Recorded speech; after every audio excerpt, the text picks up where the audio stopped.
So with this whole COVID situation that's playing out, I think what's increasingly clear is that it's not a question of if, but when a recession will hit. Now, these are really somber times, and if you've been paying attention to any news, you'll be looking at headline numbers of the people who have been infected by the virus. On top of it all is the economic impact that this is going to have. The research that I've been doing in trying to understand this whole situation, what I found are numbers ranging from $2 trillion upwards to $12 trillion globally. For those of us who've not been impacted by it directly, I think it's time to feel a bit more thankful about what we have, but at the same time, mentally prepare ourselves for some of the things that can happen in the event of a recession. So what's a recession? Economically speaking, they tend to refer to 2 consecutive quarters where you're seeing negative growth. But to the layman, what that really means is usually a decline in some level of production or manufacturing. There's an increase of unemployment, and then on top of that, there's a decrease in employment. What that really means is that people aren't really hiring as much as well. The most recent official recession that the world has seen is back in 2008, and that was in America, this was in Singapore, it's in Malaysia. Now, to share with you a personal story, at that point in time I had just made a move to go to Australia to try and look for a job. Now, I was sitting there in an ad agency waiting for an interview.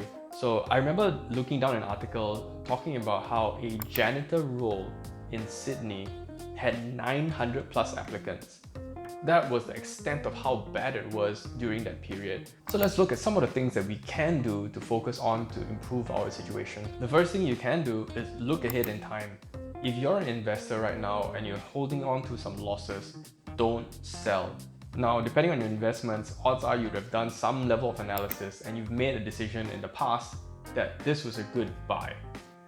Now, I want you to imagine that first of all, the recession will end at some point in time. Right now, you're looking at governments all around the world doing their very best to ensure that every major company survives in the long run. So you're looking at subsidy programs and all these kind of bailouts that might likely be happening. It's in the best interest of all these governments and institutions to ensure that the economy survives and things will get better over time. So don't bet against that. And if you're looking ahead far enough into a successful portfolio in the future, but you're not really comfortable holding on to your losses right now, perhaps it's time to maybe relook at some of the asset allocations that you have. So now that you've looked forward, it's time to look back in time. Now, the first easy one is that if you look back at all the major crashes in the markets, whether you're going back to 1987, you're talking about the late 90s, you're talking about the dot-com bubble in the early 2000s, you're talking about the 2008 crash, you're talking about the 2018 mini crash. At every point of those major dips, there's always been a recovery.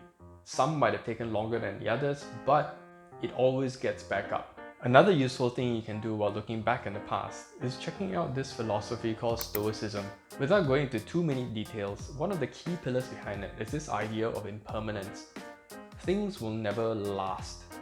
What that means is that no matter how bad things get or how good things get, eventually it will end and you will revert back to a norm. So similarly, thinking about this current difficult period, it will end as well. I'm going to attach a link below for you to do a bit more research. Before I go on, don't forget to subscribe and hit that bell because I really need all your support in growing my channel. The next thing you can do is think about defense. If you haven't already done so, it's probably a good time to think about building the emergency fund. You're looking at maybe 3 months worth of monthly expenditure, but during challenging periods like this, it might be wise to kind of think towards 6 months. On top of that, if you're thinking defensively, you might not want to commit yourself to too much expenditure, and especially long-term purchases like maybe a car, which are liabilities anyway. The next thing you can do is be aware. Go out, do some research, and find out what are some of the programs and subsidies and support systems that are being put in place. In Singapore, for example, the government has already rolled out one large stimulus package for workers that are affected. There's the NTUC, which is the National Trade Union Congress. And if you happen to be a member and you are affected by this whole COVID thing and you're seeing your revenues drop by 30% or more, you're eligible to a one-time fee from $50 upwards to $300. Now, it's not a whole lot, but at the same time, every little bit counts, right? On top of that, they are also providing some level of subsidies for your reskilling or retraining. If you belong to a particular industry, you could actually research some of the bodies that represent those industries because they might have some programs out there for you as well. Singapore isn't alone in these initiatives, so no matter where you are right now watching this from, do a bit of research and I'm pretty sure you'll be able to find some level of support program. The next thing you can do is experiment. It's really a great time for you to think about what are new things you can do in terms of managing your lifestyle costs. So if you've never thought about it before, maybe it's doing home cooking for 1 week. Now with the mindset of experimenting, it doesn't need to be about suffering, but really getting curious about how you could live a little bit differently to manage your lifestyle costs better.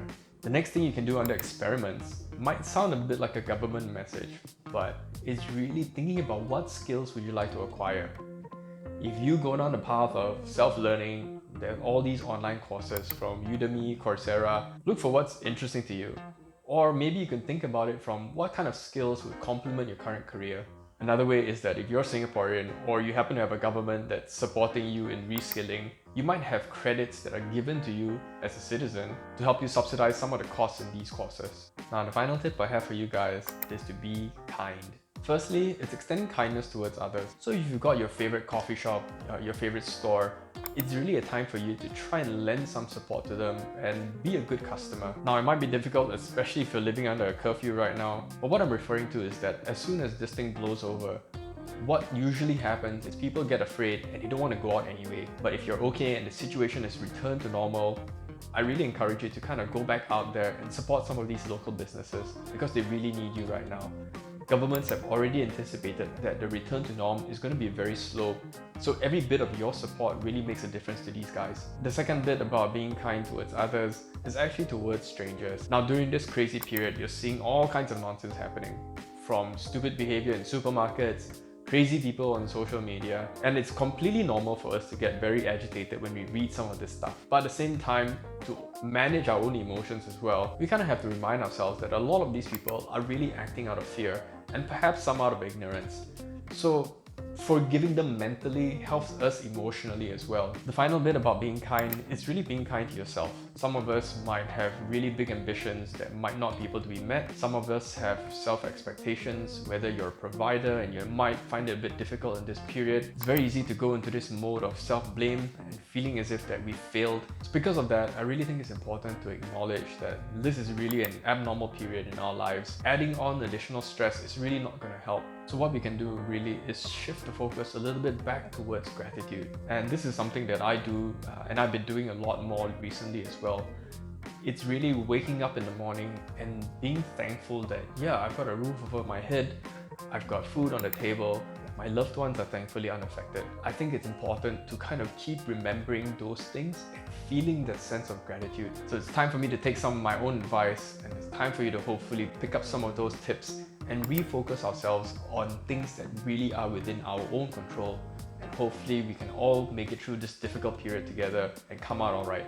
Thanks for watching, guys. Take care, and before you go, hit that like button, subscribe button, and the notification button as well, because I'm going to be releasing more videos every Sunday. So until then, take care and keep playing your own game.